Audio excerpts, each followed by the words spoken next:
Assalamualaikum warahmatullahi wabarakatuh. Selamat pagi anak ibu kelas 4. Apa kabar anak ibu di rumah? Mudah-mudahan kalian di rumah berada dalam keadaan sehat walafiat.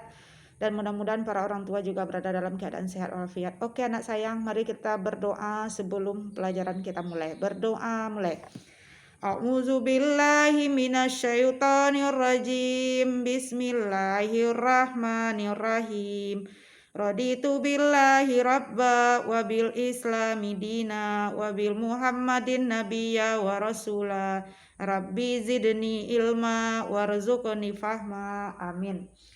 Anak ibu kelas 4 yang ibu sayangi, jangan lupa ikuti protokol kesehatan di rumah ya, karena kita masih berada dalam pandemi corona. Pada minggu kemarin kita sudah belajar tentang kisah Nabi Ayub.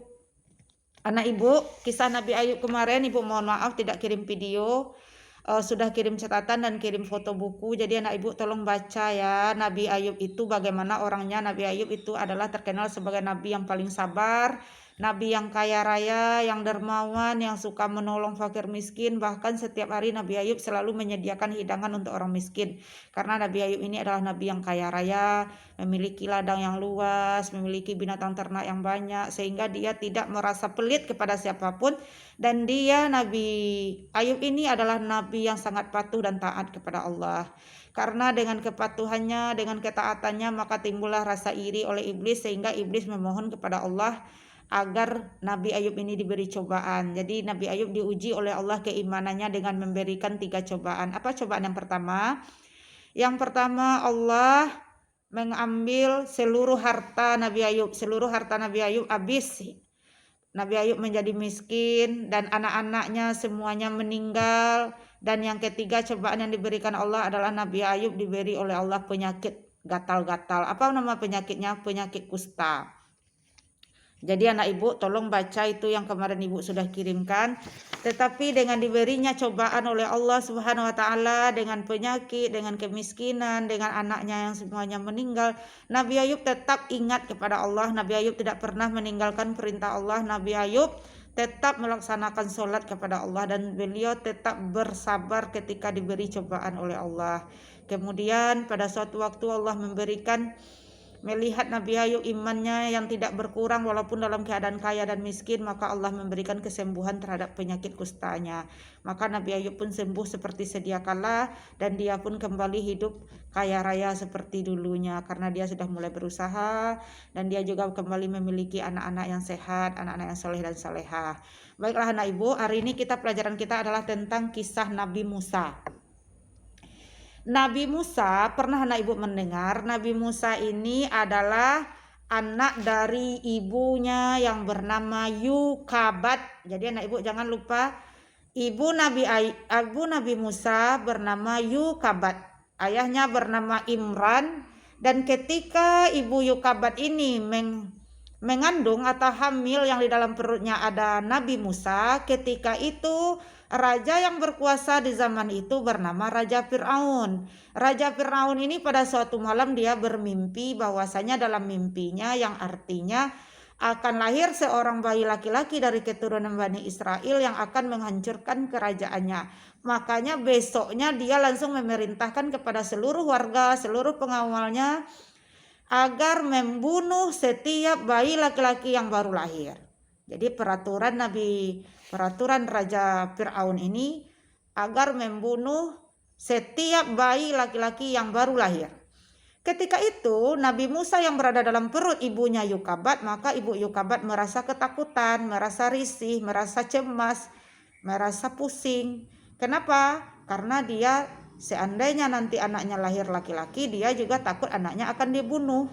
Maka pada suatu ketika Allah mendatangkan ilham kepada Yukabat dan Bapak Imran, maka Yukabat pun pergilah ke suatu tempat di dalam hutan yang tidak diketahui oleh manusia, hanya diketahui oleh Allah dan Yukabat saja, untuk menyembunyikan dirinya dari kejaran orang-orang anak buah dari Raja Fir'aun. Maka suatu ketika tibalah masanya ibu Yukabat melahirkan, maka lahirlah anaknya seorang bayi laki-laki yang diberi nama dengan Musa. Ketika Nabi Musa telah lahir, ibu Yukabat ini merasa ketakutan juga karena bagaimana dia nanti membawa bayinya pulang, otomatis dia nanti bayinya akan dibunuh. Makanya Allah mengilhamkan lagi ke dalam hati Yukabat agar memasukkan anaknya ke dalam sebuah peti. Jadi Nabi Musa ini setelah dilahirkan dimasukkan oleh ibunya Yukabat ke dalam peti. Kemudian peti itu dianyutkan di Sungai Nil. Jadi Nabi Musa tadi dimasukkan oleh ibunya ke dalam peti atau ke dalam kotak, dan peti itu lalu dianyutkan di Sungai Nil. Anak ibu, setelah Nabi Musa dimasukkan ke dalam kotak, maka ibu Yukabat pun kembali dia pulang. Jadi orang pun tidak ada yang tahu kalau anaknya telah dihanyutkan di Sungai Nil. Kemudian setelah Nabi Musa dimasukkan ke dalam kotak, dihanyutkan ke Sungai Nil, maka peti itu hanyut, dan kemudian ketika peti itu melintasi tempat mandinya istri Raja Fir'aun yang bernama Siti Asiyah. Ketika itu Siti Asiyah lagi mandi bersama dayang-dayangnya di Sungai Nil, maka dari kejauhan mereka melihat ada sebuah peti yang hanyut. Kemudian Siti Asiyah menyuruh atau meminta dayang-dayangnya untuk mengambil peti yang hanyut. Kemudian peti itu diambil dan dibawa ke tepi. Setelah dibuka, ternyata di dalam peti ada seorang bayi laki-laki, yaitu Musa. Karena Siti Asiyah ini istri Raja Fir'aun tidak memiliki anak, ketika dia melihat bayi laki-laki yang baru lahir, dia merasa ingin memiliki anak. Dia merasa sayang dengan anak yang baru dia lihat. Dia merasa ingin memiliki bayi yang baru dia dapatkan dari yang dihanyutkan di Sungai Nil tadi. Maka setelah itu Siti Aisyah pun membawa peti itu ke dalam istana. Sesampainya di istana, Siti Asiyah pun sebenarnya merasa ketakutan karena dia tahu suaminya Raja Fir'aun akan membunuh setiap bayi yang baru lahir laki-laki. Lalu kemudian Siti Asiyah menemui Raja Fir'aun dan memohon kepada Raja Fir'aun agar anak ini tidak dibunuh, dan mari kita angkat anak ini menjadi anak angkat kita, karena kita tidak punya anak. Tetapi karena Raja Fir'aun juga sayang sama istrinya, dan dia melihat Siti Asiyah sangat menginginkan seorang anak sementara dia tidak bisa memiliki keturunan, maka dirawatlah Musa di dalam istana. Karena Nabi Musa ini masih bayi, anak bayi tentu butuhnya ASI atau minum susu. Lalu dibuatlah pengumuman kepada ibu-ibu yang menyusui atau ibu-ibu yang memiliki bayi, kan dia bisa menyusui anak bayi. Maka diumumkan siapa yang bisa menyusui anak angkat Raja Fir'aun, maka dia boleh tinggal di istana bersama Fir'aun. Kemudian dilaksanakanlah seleksi. Pada suatu seleksi sampailah berita itu ke telinganya Ibu Yukabat. Ibu Yukabat siapa tadi nak? Ibu Yukabat ibunya Nabi Musa. Ketika mendengar Raja Fir'aun memberikan pengumuman, maka Ibu Yukabat merasa gelisah.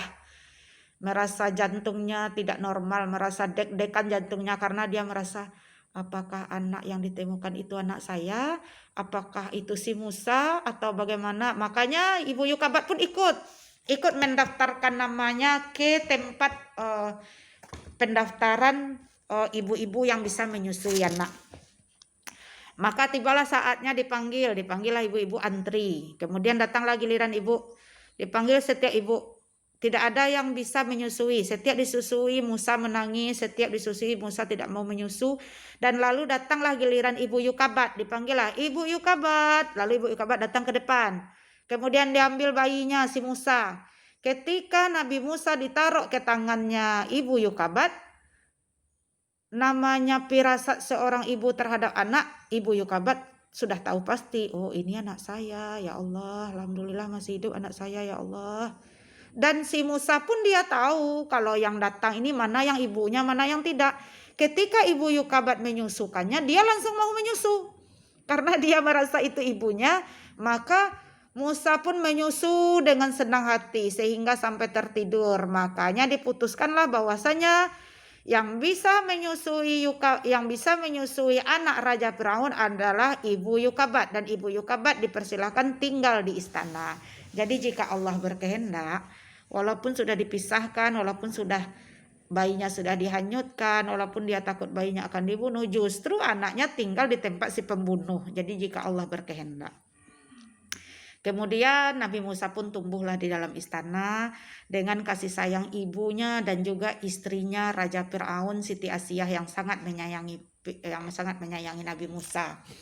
Kemudian lama-kelamaan Nabi Musa pun tumbuh menjadi seorang laki-laki yang gagah perkasa, tumbuh menjadi seorang anak yang dewasa, tumbuh menjadi seorang pemimpin yang kelaknya akan menjadi nabi. Kemudian Nabi Musa pada suatu ketika beliau keluar dari istana. Keluar dari istana, dia menemui ada 2 orang pemuda yang sedang berkelahi. Yang satu berasal dari Bani Israel, yang satu adalah masih kalangan dari Raja Fir'aun. Ternyata melihat mereka bertengkar, lalu Nabi Musa pun melerainya. Dan ternyata setelah dilerai, orang yang dari pihak Raja Fir'aun ini meninggal. Kemudian semua orang marah kepada Nabi Musa, dan kemudian barulah Nabi Musa meninggalkan istana karena Raja Fir'aun sudah marah dan mulai membenci Nabi Musa. Kemudian Nabi Musa pun pergilah keluar dari istana dan dia berjalan. Akhirnya dia bertemu dengan 2 orang gadis yang sedang mengambil air di sumur. Kemudian dia tolong, ternyata gadis itu adalah anaknya Nabi Syuaib. Dan setelah itu salah satu dari mereka adalah menjadi istri Nabi Musa. Kemudian Nabi Musa pun diangkat oleh Allah menjadi seorang rasul di Bukit Tursina, dan beliau menerima sebuah kitab bernama Kitab Taurat. Jadi Nabi Musa menerima kitab Taurat. Kemudian setelah beliau menerima kitab Taurat dan setelah beliau diangkat menjadi rasul, maka beliau mulailah menemui Raja Fir'aun. Beliau ingin menyampaikan tentang kebenaran siapa itu Allah, siapa yang harus disembah, bukan hanya menyembah patung seperti yang disembah oleh Raja Fir'aun dan pengikutnya.